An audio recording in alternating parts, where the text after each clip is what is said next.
পঞ্চায়েত অফিসে শাসক বিরোধী ধুন্ধুমার। আলিপুরদুয়ারের চকোয়া খেতেতে উত্তেজনা ছড়িয়েছে। পঞ্চায়েত অফিসেই তৃণমূল বিজেপি হাতাহাতি শুরু হয়ে যায়। তৃণমূলের ডেপুটেশনে বাধা দেওয়ার অভিযোগ বিজেপির বিরুদ্ধে। বিজেপির পঞ্চায়েতের বিরুদ্ধে অভিযোগে উত্তেজনা ছড়ায়।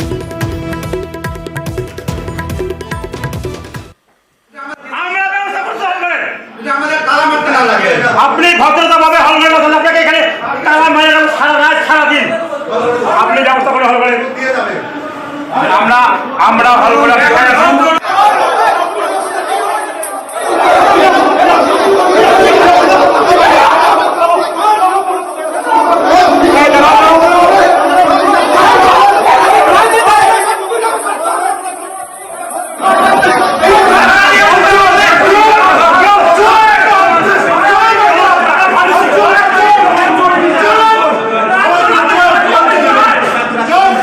রাজকুমার আমাদের প্রতিনিধির সঙ্গে কথা বলবো। রাজকুমার, পঞ্চায়েত অফিসে একই অবস্থা, এরকম ভাবে হাতাহাতিতে জড়িয়ে পড়ছেন এক এক শাসক বিরোধী উভয় পক্ষই। একদমই একেবারে এই ছবি যখন আমরা দেখাচ্ছি দেখে কিন্তু সাধারণ মানুষজন কিন্তু তাজ্জব বনে গেছেন। পঞ্চায়েত অফিস যেখান থেকে উন্নয়নের পরিকল্পনা হয়, গোটা অঞ্চলে কি কি উন্নয়ন হবে সেই বিষয়ে ভাবনা চিন্তা করা হয়, সেই অফিসে একেবারে দুই দলের কর্মীদের মধ্যে একেবারে হাতাহাতি বচসা, এমন পরিস্থিতি পৌঁছালো যে একেবারে পুলিশকে পর্যন্ত ঘটনাস্থলে পৌঁছতে হয়েছে। মিমি, যেটা জানা যাচ্ছে সেটা হচ্ছে যে ওই এলাকায়, ওই গ্রাম পঞ্চায়েত এলাকায় ট্রিপল বিলি নিয়ে বেনিয়মের অভিযোগ তুলেছে হচ্ছে তৃণমূল কংগ্রেস। সেই বেনিয়মের অভিযোগ তুলে কিন্তু তৃণমূল কংগ্রেসের পক্ষ থেকে ডেপুটেশন দিতে যাওয়া হয় এবং এই গ্রাম পঞ্চায়েত চকা খেতে যেটা সেটা হচ্ছে বিজেপির দখলে। মানে তৃণমূল কংগ্রেস সেখানে ডেপুটেশন দিতে গেলে কিন্তু বিজেপির যে পঞ্চায়েত সদস্য তারা বাধা দেয় বলে অভিযোগ এবং এই বাধাকে কেন্দ্র করেই দুই পক্ষের মধ্যে বচসা বেঁধে যায়।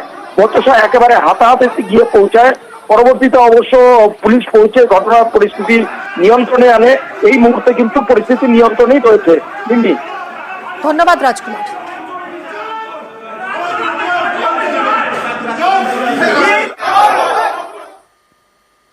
আর এবার দেখাবো নন্দীগ্রামে সমবায় সমিতির দরজায় তালা তালা ঝুলিয়ে দিল বিজেপি। শুধু তাই নয়, বিক্ষোভও দেখায় বিজেপি।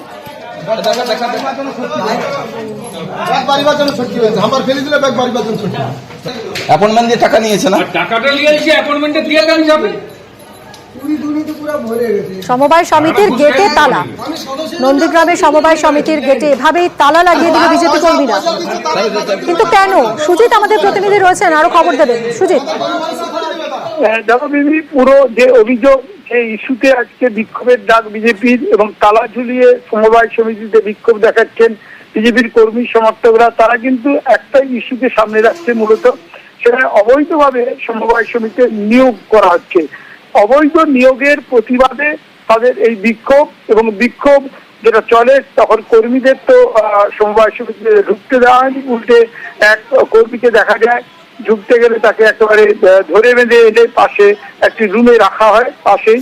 এবং এই যে ঘটনা, পুলিশ ঘটনাস্থলে যায় কিন্তু পরিস্থিতি সামাল দিতে বেগ পেতে হয় পুলিশকে, কারণ অনড় বিজেপির কর্মী সমর্থকরা পরিকল্পিতভাবেই তারা আজকে কিন্তু এই বিক্ষোভ কর্মসূচিতে অংশ নেন এবং সেই কর্মসূচিতে তারা যে অংশ নেন সেই অংশ নেওয়াতে যেটা দেখা গেছে যে তালা ঝুলিয়েছেন তারা সমবায় সমিতিকে একবার অচল করে দিয়ে তারা এই কাজ করেছে। এবং গোটা বিষয়টি যেটা সামনে এসছে সেখানে কিন্তু তৃণমূলকে আক্রমণ করছে বা তাদের বিরুদ্ধে অভিযোগ তুলতে, কিন্তু তৃণমূল সব অভিযোগ অস্বীকার করেছে এবং গোটা বিষয়টি নিয়ে রাজনৈতিক চাপান্তর যেমন চলছে তেমন বিক্ষোভকে ঘিরে কিন্তু এলাকায় উত্তেজনাও ছড়িয়েছে। মিমি, ধন্যবাদ সুজিত।